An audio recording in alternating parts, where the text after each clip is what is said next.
Hello and welcome to another episode of the TLDR podcast, which we have decided to call Bite the Ballot. This is the new name for the sort of election-specific TLDR podcast that we'll be doing for the next couple of weeks. We are aspiring to do at least one podcast a week. It will provisionally come out on the Thursday. So please do subscribe to stay updated and get notified whenever that comes out. If anything massive happens, I think we're sort of hoping to do the occasional emergency podcast. So it might be slightly more than once a week in the average, but we'll be doing that until at least July 4th, which is when the election is. As we sort of had in the previous podcast for diehard TLDR fans, this will now be split into sections. We're going to have 4 sections for this podcast. So we're going to start off with our favourite campaign moment. It's like the fun bit of the podcast. And then we're going to have the main section, which is just going to be about whatever's sort of like in the headlines at the moment, whatever the big topic of the campaign is. This week is going to be mostly, I think, about national service. I was going to say conscription, but I think national service is a better description of the policy that's been proposed. And then the third section is going to be a quick look at what's going on with the minor parties, your Lib Dems, your Greens, your Reform. And then finally, we're going to do our winners and losers of the week. So with all that said and done, let's get straight into the first part of the podcast, which is the favourite campaign moment of the week.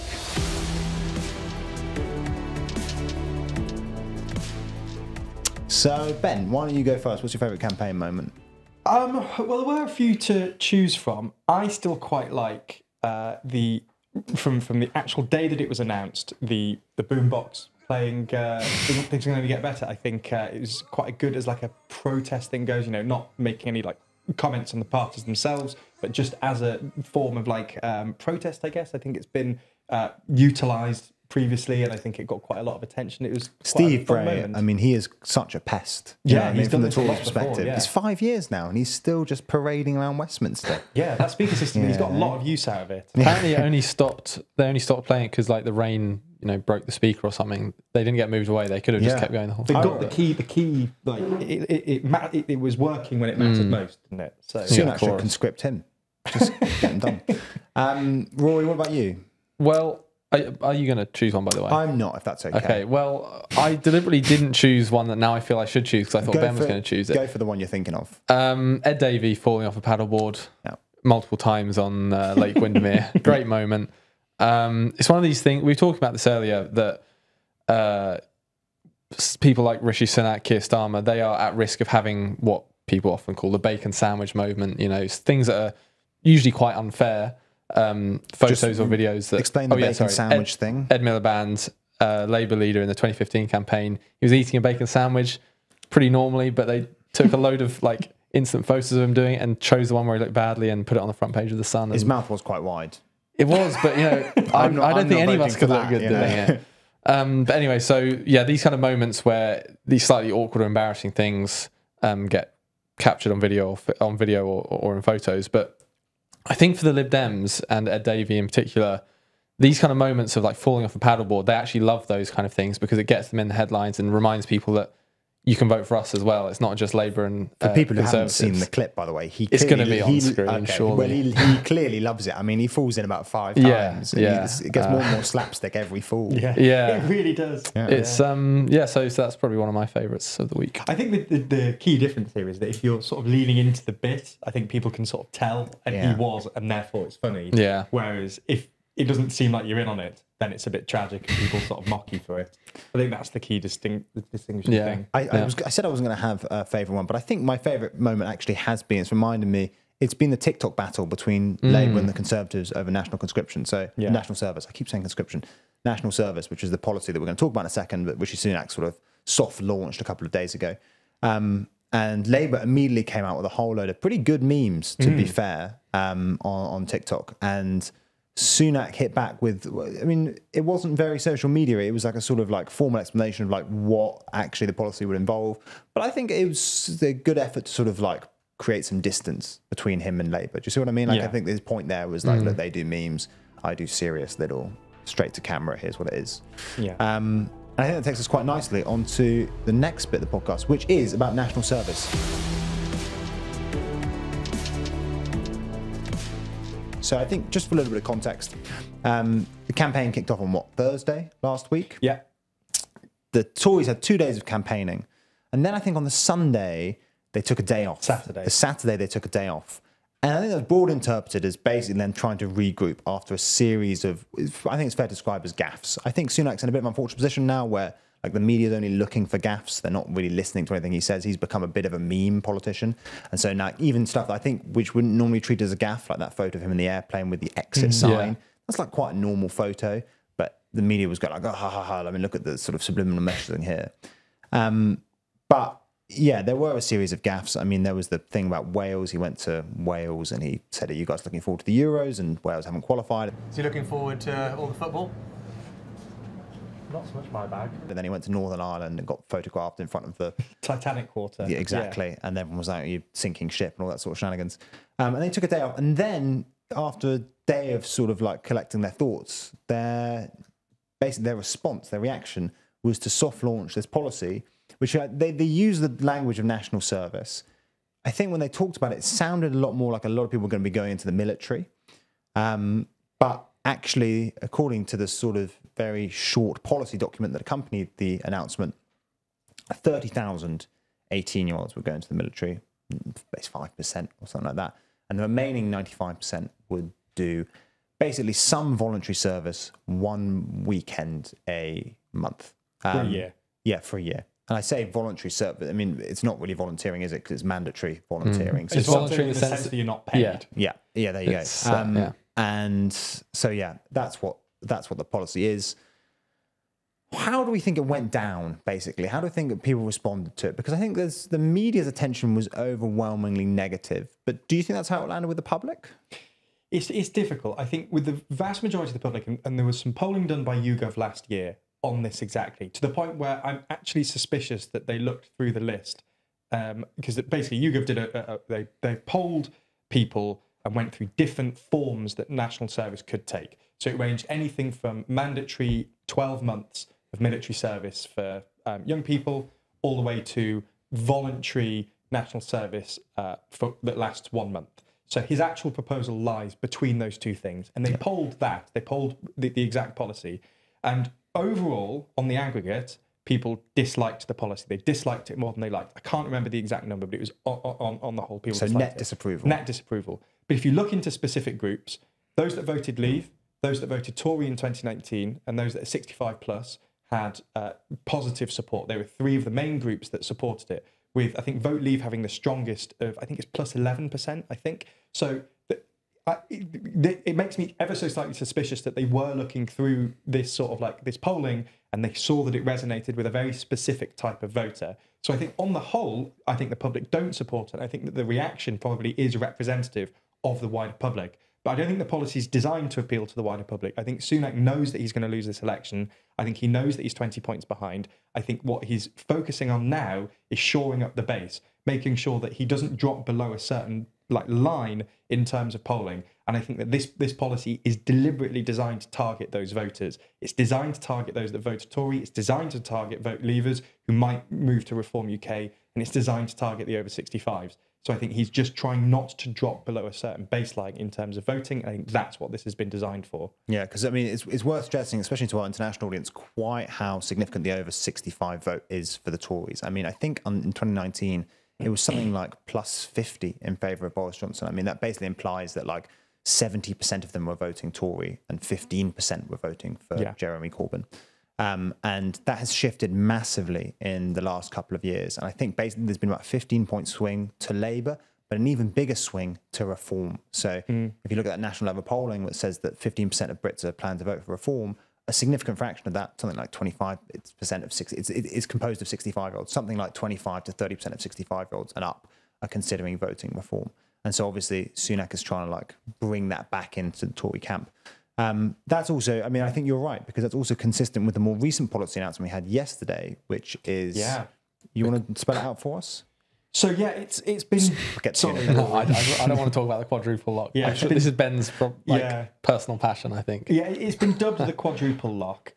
So currently we have a triple lock in the sense that the state pension will always go up by either 2.5%, inflation, or what was the other one? Wages. Yeah, the average wage growth. Whichever is higher of the three. So basically, it will never drop below 2.5%. It'll go whatever's higher of the three. And now they want to add a fourth one. I'm forgetting temporarily what this fourth lot would be. Basically, it's not as easy to say in a snappy way as the other three, but basically they're saying we'll never tax pensions because in a number of years, fairly soon, I think, because of frozen tax thresholds, the pension that people get is going to go above the minimum threshold to pay income tax. So the Tories are saying we'll keep bumping up the pension threshold so it never gets taxed. That's effectively what it is. And obviously this builds into this wider perception of the Conservatives as just trying to appeal to all the people. I mean, to their base, basically. To their base. And we're less than a week into the campaign, and the fact that these are the two big announcements they've made so far, and it's sort of like, on the one hand, using younger people to fix some political problem, and another one that will benefit older people, is quite clearly targeted at one demographic, specifically the older demographic. They're really obviously not trying to appeal to younger people at this point. That they haven't really. I mean, they've been doing all this, like, as you say, this TikTok thing, but I don't think that's part of the wider campaign. That's just, I think, some overzealous, person in CCHQ. I don't think this is part of like some massive like strategy from the Conservatives. They are just trying to play to their base. I think they are genuinely worried about basically losing. It's a very defensive strategy, isn't it? I mean, it's not the sort of strategy of someone who's actually even considering winning. It's more the sort of strategy of a party that's basically concerned about surviving a loss, as it were. Lastly, just consider you are a younger person who is able to vote in this election, and the messaging that you're getting from the Conservatives at the minute, being told that you will have to do some form of national service if they win. And there's been lots of speculation about how that's going to work. And one of them, I think you were saying this morning, Rory, about you might not spell it out, but if people did go away for like a month on holiday, would they be exempt from doing that? Yeah, there's all sorts of interesting details that make it seem like it hasn't been fully thought out. There were things like, because obviously 18-year-olds, you're between A levels and university. Lots of people might go on a gap year, for example. In the policy document, it said in answer to a FAQ about what happens if I'm going travelling. They said you need to fit your travelling around your national service responsibilities. So if you're on a gap year, you have to come back, I don't know, once a month. Gappies being chased around Thailand on little mopeds. And then there's that one. There's a lot of other questions like, how are they going to address fund it? They were asking how you're going to fund it, because it is very expensive. They say they're going to fund it by cracking down on tax evasion and avoidance, which is manifesto speak for we don't have a way to fund it. You're going to cut the fat off government departments and we'll fund it with that. There's some other interesting questions that people have raised. Things like, what about like religious Jewish 18-year-olds who might not be able to work on Saturdays? Or in Northern Ireland, it's going to be very contentious trying to have some sort of military service. And then, those are sort of the big questions. But there was one thing I thought was quite a funny response by Ben Wallace, the former Defence Secretary. He retweeted a tweet by someone else that started with, the national service idea obviously isn't going to happen, but it is XYZ. So you've got Tory MPs sort of conceding that it isn't actually a plan that they think is going to happen. It's more of an election tactic, effectively. I think in the same thread, Ben Wallace was quite derogatory about. Yes, I mean he's actually sort of pro it, but just he was very much saying that maybe the young people can actually do something for a change, or words to that effect. I think. And as I say, this was just getting onto my wider point, which is that if you are a younger person, like looking at this campaign, look at what the Conservatives are sort of offering you here, making you do national service and not giving you any sort of exemptions to that. Spending a lot of money that they claim that they didn't have to help with other problems on getting you to do it, whilst also just protecting the state pension, which a lot of people sort of assume that our generation probably won't get because it is too expensive and will become unaffordable. So I think to younger people, this campaign isn't looking particularly well targeted at them from the Conservative side at all. Just judging from the tone of this conversation, you presumably neither of you like this policy. What are your personal opinions on it? Would you do it if you were Prime Minister? Personally, I think all the details they've set out are very flawed. I think it's pretty unworkable based on how they've set it out, and the funding doesn't really make sense. There's lots of issues with it. I'm not like morally opposed to the principle of some form of national service. I don't think the way they're going about it is the way of doing it, but like I'm not just that, if the headline was just national service, I'm not sort of automatically against it. I'd want to see the details of it. Yeah. I agree entirely with it. This particular one being unworkable. I think it was a very odd time to roll it out, and I think it just comes across very much as trying to win the campaign. I mean, the wider point of whether we should introduce it, I am opposed to. I think it's just this. Outside of some exceptional circumstance, I don't think the state should be getting involved in how young people spend their free time. I don't think that's what they should be doing. I think in exceptional circumstances, I can understand that, but we're in peacetime. There's no need for this. I don't think telling young people that they have to do work for the state.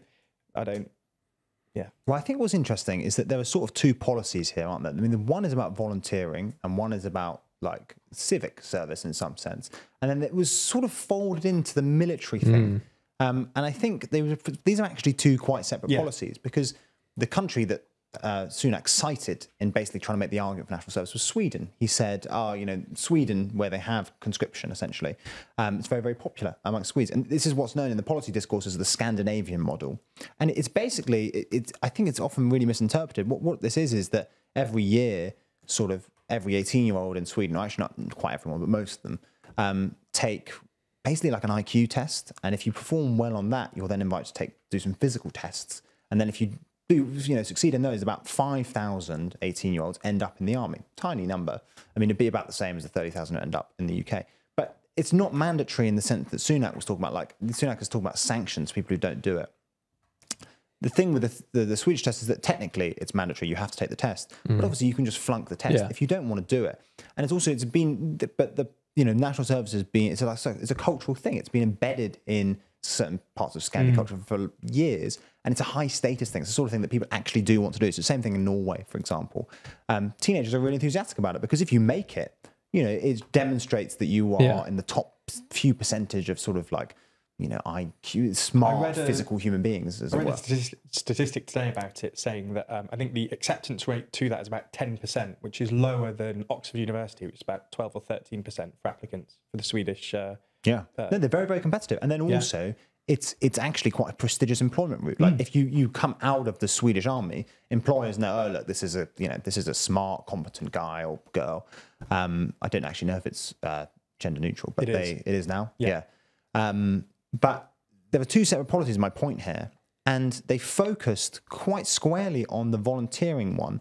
And when they talked about the military one, they didn't talk about it as a solution to the UK's conscription crisis. Yeah. So Eastern European countries, for example, are flirting with similar ideas because they need more people in their armies to combat the threat of Russian invasion. But they talked about it more as a sort of form of social engineering. Sunak was talking about British values and basically saying that, like, so young people don't really have British values and they need to have them instilled in them by working in a care home a couple of days a month or whatever it is. And I think that what's very telling about that is it goes to show that it's not a serious policy proposal. It is about pitching to basically the reform-minded pensioners I just think, who agree with that take that young people don't have British values in them. I just think culturally it's just completely different. I think it's unfair to make those comparisons. As you say, it's embedded in those countries, and I think that because it's been there and it was introduced at a certain time, that it sort of has been built up to work, and there's a very positive viewpoint of of national service in Scandinavian countries. I just think if you introduce it here, people don't. I don't think this sort of like. But also, I don't think if you frame it as a social engineering project, I don't think it's popular then. They're very, very patronising. And if you're worried about the state sort of interfering in things, I mean, like the state has a responsibility to sort out the defence of the country. So fine, you can justify it on like we're running out of like soldiers. Yeah. But the state doesn't really have a responsibility to like instill British values. I was going to say one of the issues with if they were to frame it as this is going to help solve our recruitment crisis in the military is that it actually is probably going to end up putting more pressure on the military. Yeah. Now they'd have to house 30,000 part-time national service members when already the UK military has a massive housing crisis because you've got servicemen and women in like dodgy housing on barracks that haven't been upgraded for years. Yeah, this is what. And the other thing worth saying is that MOD officials have basically told certain news outlets, I think they told The Spectator, that their priority at the moment, they are 20,000 troops short. But their priority is getting back in touch with the 70,000 or so soldiers who've quit the military because they just think it's a crap job.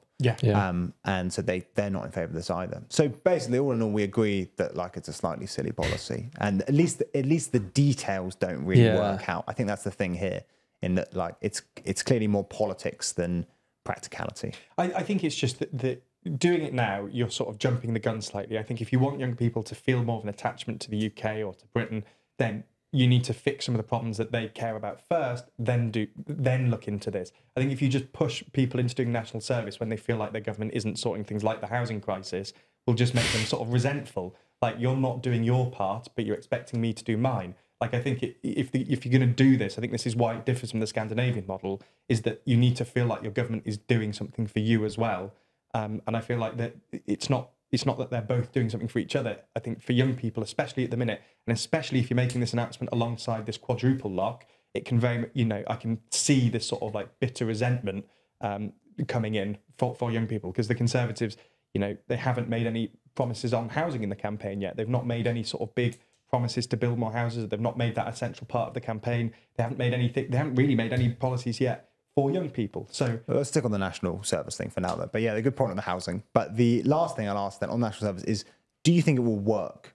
Like, in its sort of implied political objective, in shoring up the sort of Tory base, as it were, in basically convincing older voters to return to the Tories away from Reform and Labour. Do you think this will work? Do you think this is one of those where it looks, well, I'm now sort of answering myself, but do you think it looks a bit needy, as it were? I think, I'm not sure about this one policy in particular, but if we take the strategy of, appealing to those voters, I think that's more likely to backfire than succeed, because if it does win over those voters or win back those voters, the risk is that for every one reform-minded voter you win back, you lose another one or two to the Lib Dems or to Labour. I just think if they're constantly tacking right, they're at risk of losing the middle ground. Well, they've lost the middle ground and the centre right ground. Right, or are they just tacking old? Do you see what I mean? Yeah. It probably is tacking old, to be fair. I think that's it. I think, I don't know, I'm more sympathetic to political calculation. I think there's a risk of looking needy, but I do think that's probably the most likely demographic that you could convince to return to the Tories. Yeah. You're not going to get young people to vote Tory. And also there's a reason why parties really try and appeal to older people, and Labour do it because they've committed to the triple lock. Yeah. It's because older people vote more. So unless that dynamic changes... And it's just demographic reality. There are a lot of old people in the UK. I think it's like half of all voters are over 55, 50, something like that. And yeah, so it's just demographics. I just think, to be honest, I think Sunak's in a really tricky position at the minute in terms of, I think a lot of what he does will be perceived by the media as wrong. Like, if he doesn't come out with any big policies, he'll be accused of being complacent. If he goes to the centre ground, he'll be accused of losing votes to Reform UK. If he goes right, he's going to be accused of sort of like not targeting the middle ground. I think anything he does at the minute is going to be widely criticised by the media, and it sort of is because he's 20 points behind. So it's seen as that he's 20 points behind. He needs to do. So he's in a doom loop. He's in a doom loop, and I just think this is, to be honest, I don't think it's as good as any other. If he stuck in the middle, it probably would have had a similar effect. If he'd have gone with like a very centrist policy, I think he would have won those votes while losing those on the right. I think no matter what he sort of did at the minute, he would be accused of doing the wrong thing. Is there a way out of the doom loop? I mean, the only thing I wasn't really old enough, but the 2005 Tony Blair did quite a good pity pitch.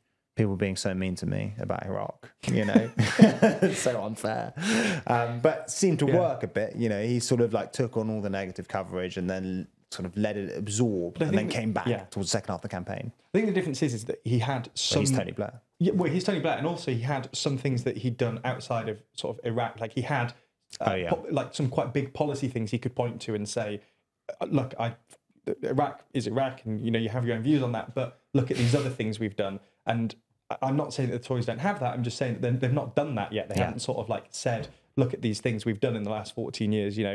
We might have failed on this, and this, but we've got these other things that we've done. But they've not really done that.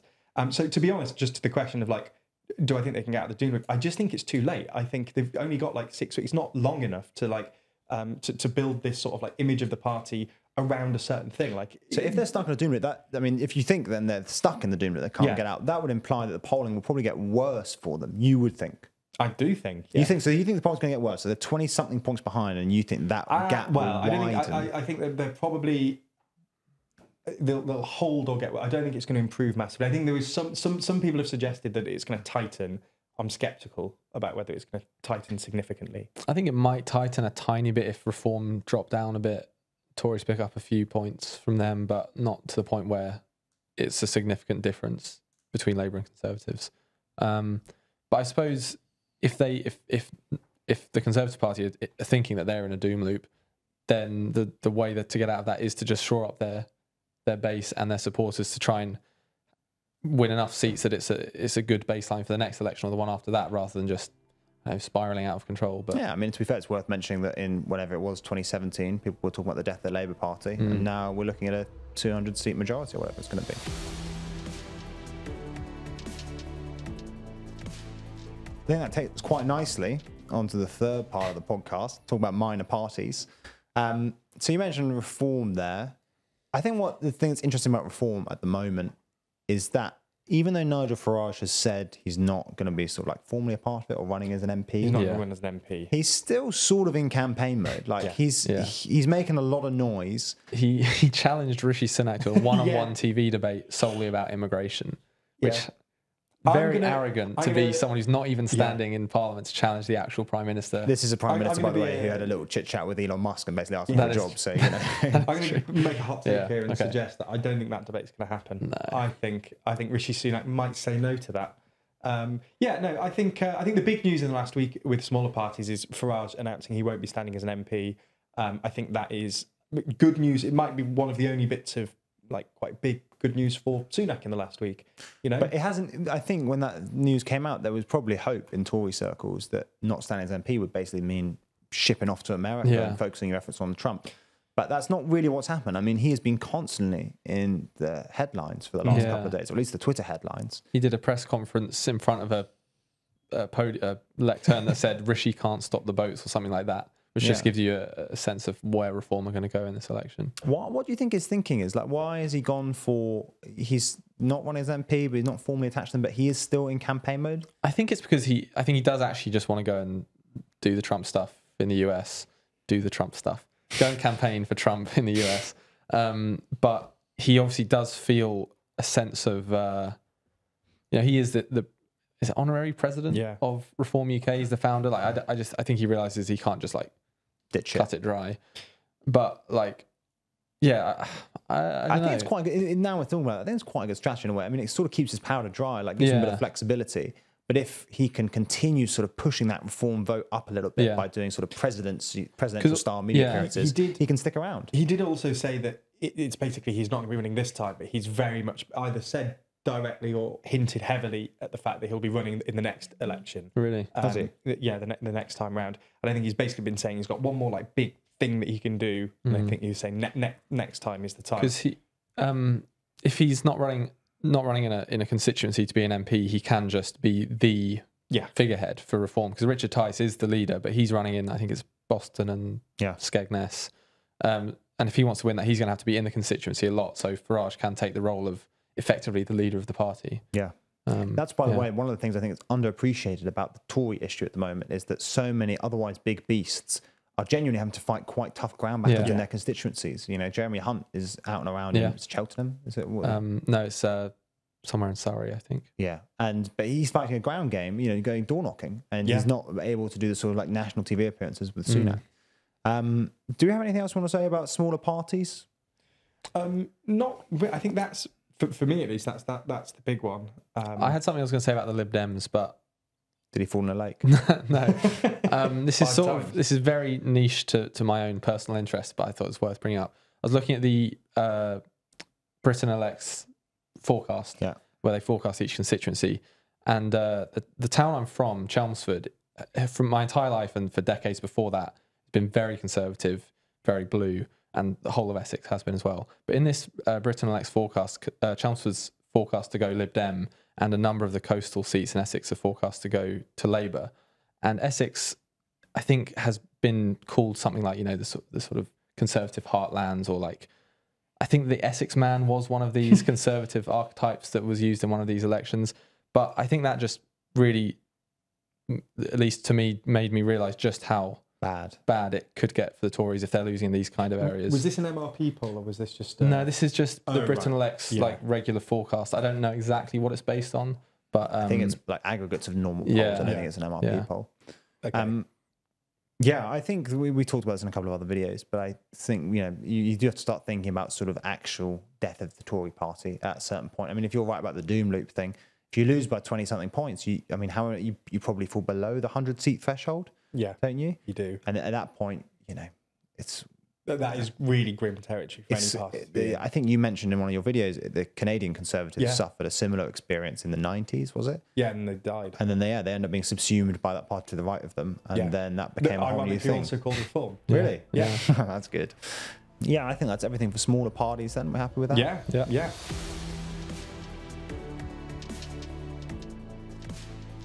Okay, that takes us on to the last bit. This is the winner and loser. I think there's quite an obvious loser, obviously, but do anyone have any more fun losers?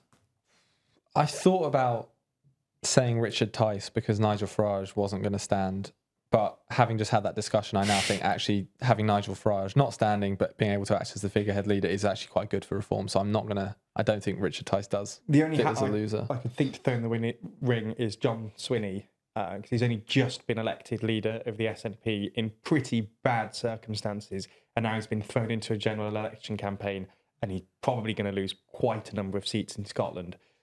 So I think he's in contention for loser of the week, just by virtue of the election being called. Yeah. But other than that, I haven't really seen him in the campaign, which is also probably a bad, I guess you're not you're probably not one of his targeted voters, to be fair. No, that's probably true. But yeah. All right, and then the other option is Sunak as losers of the week. We should say it. Yeah. So Sunak and Swinney are losers of the week at the moment. What about the winners? And where in this format's just going to end up being Starmer winner, Sunak loser? I don't think that'll happen every week. I don't think there'll be weeks that won't happen.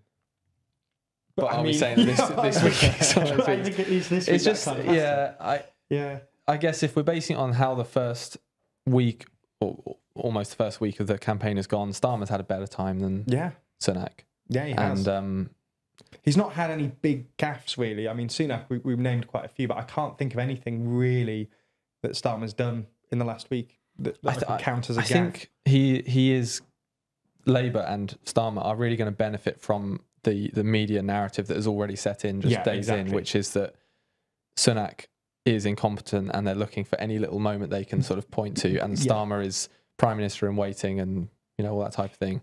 I think I think that's a really good point, that they're almost like looking for it. I think if Starmer was on a plane and there was an exit sign behind him and there's a picture of him, I don't think that would get as much traction, because that's not the narrative. I think people are looking to visualise the narrative. I think that's what is happening here. So I just think we're not going to see as many because people aren't looking for it. If we're looking for another winner, I can't help but think about Boris Johnson. Yes. I can't help but think about how impressive 2019 was in retrospect. Do you think he's going to stand? Because there's been talk in the last week. I don't think you hear that talk quite often. It sort of recurs every couple of months, and he never. I think he quite likes the talk. Yeah, exactly. There was talk about him campaigning, which I think he might do a bit of, but only very half-heartedly. Yeah, and I think he's quite smug to see. He's not going to be able to really convince people that he loves Rishi Sunak, given that they're. I mean, it is something you sort of forget because of how obvious it is, but the size of the swing in the last 4 years, it's just been unbelievable. It's worth reiterating that 2019, 42% of the vote for Boris Johnson, 34% for Jeremy Corbyn, and now that's flipped insofar as Labour have about 42% of the vote, but Tories have 21 or whatever it is, which is just astonishing. I mean, it must be unprecedented in British history. As I say, if in terms of seat share, if Starmer won a seat of one, a majority of one, that alone would account for the biggest swing in post-war history in a general election. So the fact, from 2019, because bear in mind, 2019 was the worst vote share for Labour since 1935.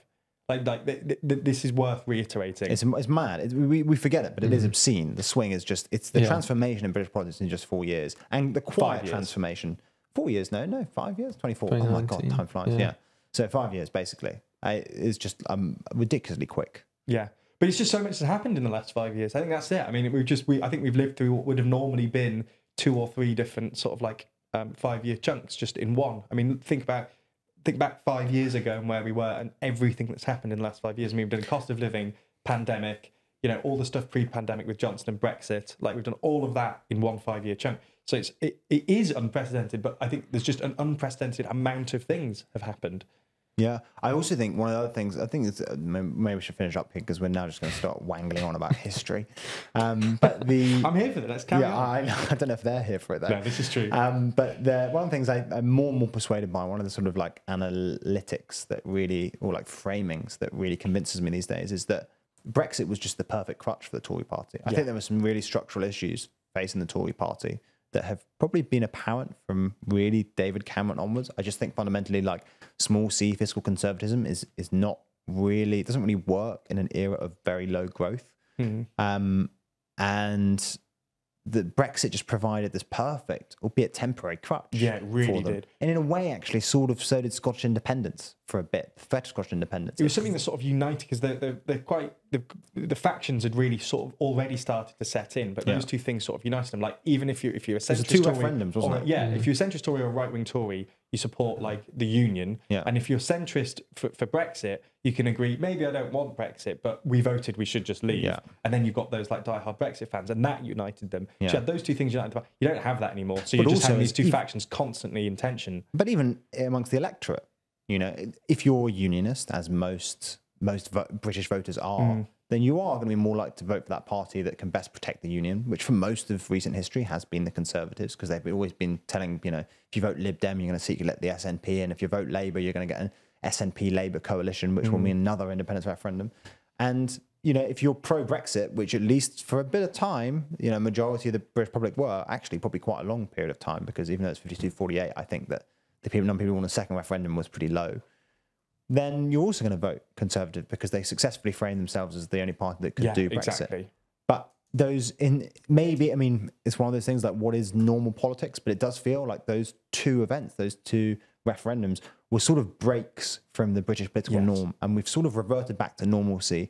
And the Tories have, without anything to sort of like, there's no ballast. There's nothing that's keeping them afloat, as it were. Like, they don't really have a pitch. I don't think Labour have that much of a pitch, but I think they're just fundamentally better suited to an era of basically economic like stress. I think the key thing as well is that they weren't in government. Like they didn't have to like settle on an issue in the way that the Tories did, because they weren't the ones coming up with the policy. They can sort of criticise the Tories, but they didn't have to do it themselves, and they don't have the track record for people to sort of like have a go at them for.